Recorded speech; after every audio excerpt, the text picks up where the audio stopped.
niin, sitten saavutaan Porkkalaniemen kärkeen.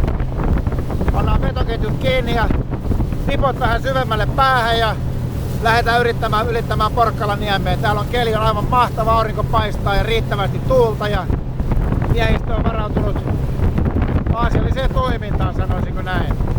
Tässä on vähän tätä Porkkalan kärjen maisemaa.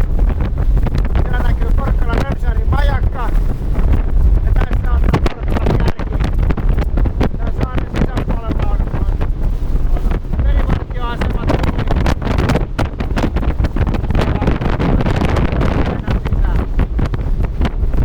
Keli on mitä mahtavin ja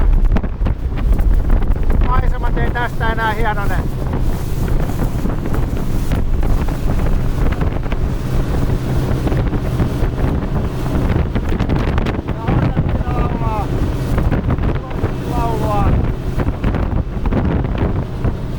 Kartanlukijana on Jyri tänään ja reitti on tuttu ja miehet ovat valveutuneita. No niin, sitten saavutaan Porkkalaniemeen ja tässä vaiheessa täytyy panna kamera pois, jos haluaa yleensä, että on kamera tämän reissun jälkeen. Ei muuta kuin palataan asiaan. Se on moi!